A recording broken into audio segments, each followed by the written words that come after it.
अस्सलाम वालेकुम ताताल organic farms. आज 23 अगस्त है और इस वक्त मैं मेडिटेटर्स लेगून पे खड़ा हूँ।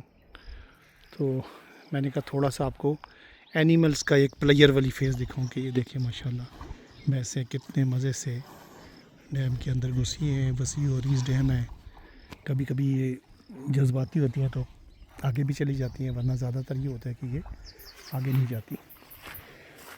अगर आप देखें तो बहुत सारे लोग आपको ये फ़ील देते हैं कि जी हम आपके लिए ऑर्गेनिक दूध लेके आते हैं। देखें, ऑर्गेनिक दूध भैंस जो है ना, उसके दूध से ऑर्गेनिक इनऑर्गेनिक नहीं है। ऑर्गेनिक इनऑर्गेनिक जिस इन्वायरमेंट में, जिस इकोसिस्टम में वो रह रही है, वो ऑर्गेनिक होना चाहिए। तो अभी ये देखें, ये सारी हमारी वसी और अरीज़ चरने की जगह हैं, सारी घासों से भरी हुई हैं। मैं अभी आपको ऊपर दिखाता हूँ कि हमारी गायें किधर, गायें नहाती नहीं हैं, सो गायें वहाँ ऊपर इस वक्त चल रही हैं।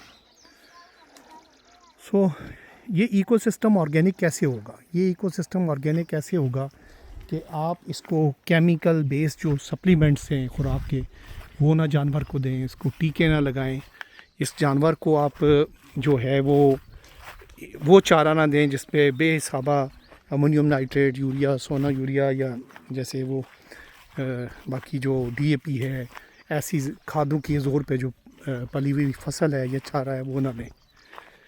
तो अगर आप ये चीज़ें नहीं देते और उनको रेंज पे खुला चरने के लिए छोड़ देते हैं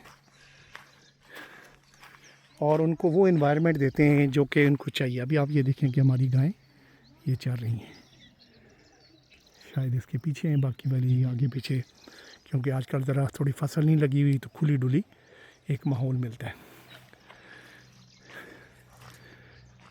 अगर आप का जो दूध देने वाला है वो आपको एक ऑर्गेनिक माहौल में उनको फीड नहीं कर रहा, और ज़्यादातर रावलपिंडी इस्लामाबाद में अगर आप चले जाएं तो देखिए आपको क्या नज़र आता है। आपको नज़र ये आता है कि अडयाला रोड, चक्री रोड, रवाटी चौक तक मैंने देखा कि बड़े बड़े शेड बने हुए हैं और लोगों ने वहाँ जानवर रखे हुए हैं। तो वो जानवर जो है कोई छोटा मोटा चारा शायद वो ग्रो करते हैं तो खा लेते हैं, वरना वो जो है वो डिपेंडेंट है पंजाब से आए हुए चारे पे।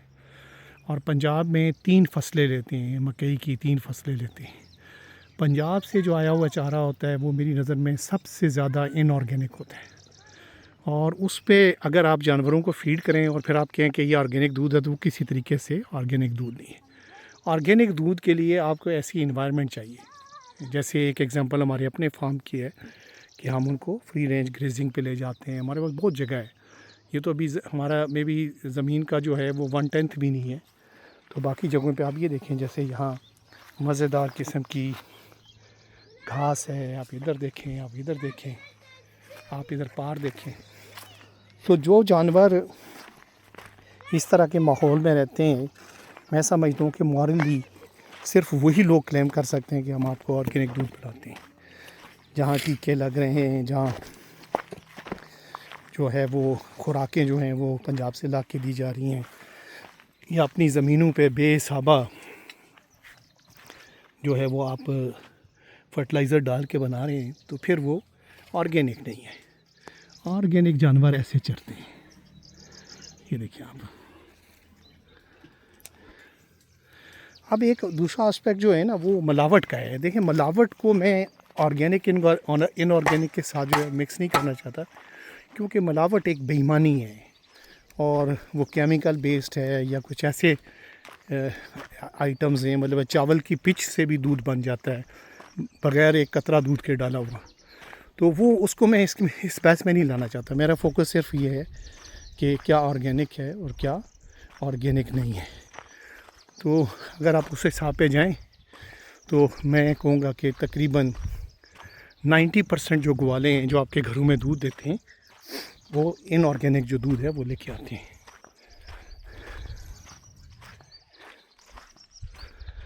तो इस चीज़ में आप भी लोगों की बातों में ना आएँ, और दूध जो है जो इनऑर्गेनिक है उसको इनऑर्गेनिक करके लें, उसकी प्राइस भी ऐसे ही पे करें। और दूसरा ये कि उसमें गार्ड भी करें कि आपकी दूध में मिलावट ना हो, ताकि वो दूध जो है वो आपको और आपके बच्चों की सेहत को नुकसान ना पहुँचाए। तो थथाल ऑर्गेनिक फार्म बिल्कुल DHA और बैरिया है, ट्विन सिटीज़ की जो उनके साथ लोकेटेड है। आप जब कभी आना चाहें देखने के लिए माहौल को, चीज़ों को देखने आना चाहें तो यू आर मोस्ट वेलकम। ये हमारी ज़मीनें हैं। मैं आपको एक और पैस्चर दिखाता हूँ। माशाल्लाह कितनी लश ग्रीन है और घास से भरी हुई है। ये भी नीचे सारी पैस्चर है। और मैं अगर आपको थोड़ा सा जूम करके दिखाऊं तो आप ज़रा घास की क्वालिटी देखिएगा। ठीक है, ये सब जो है ना, ये यहाँ हमारे जानवर फीड होते हैं। तो आप ज़रूर चक्कर लगाएं हमारे पास थथाल ऑर्गेनिक फार्म्स में। अगर आप गूगल मैप्स के ऊपर जाएं और वहाँ ढूंढें थथाल ऑर्गेनिक फार्म तो आपको थथाल ऑर्गेनिक फार्म की लोकेशन मिल जाएगी। हमें एक छोटी सी कॉल करें और हमारे साथ कोऑर्डिनेशन करके आप हमारे पास आएँ। आप इंशाल्लाह आपको चाय पिलाएंगे। और अगर आप अपना खाने पीने का सामान ले आएँ, बारबेक्यू का सामान ले आएँ, आपको ग्रिल भी देंगे, बैठने की जगह देंगे, साया देंगे, बाथरूम देंगे, वाईफाई देंगे। तो आप हमारे पास डे स्पेंड करें और अपने बच्चों को बताएं कि एक फूड चेन कैसे चलती है, एक ऑर्गेनिक एनवायरनमेंट कैसे बनती है। तो इंशाल्लाह वो जो दिन है आपके बच्चों का आपकी डिजिटल डिवाइसेस से हट के आएगा और बच्चे एक इंशाल्लाह डिफरेंट वर्ल्ड में रह के वापस जाएंगे। तो बाकी कुछ मोटिवेशन हम खुद भी उन्हें करेंगे। आप यही देख लें, माशाल्लाह ये हमारा रेन वाटर हार्वेस्टिंग की एफर्ट है। इसमें ऑर्गेनिक फ़िश है जिसको आज तक कभी हमने फीड नहीं किया। तकरीबन 2-2, 2.5 किलो का भी दाना निकलता है। आप फ़िशिंग प्लान कर सकते हैं हमारे साथ कोऑर्डिनेशन में।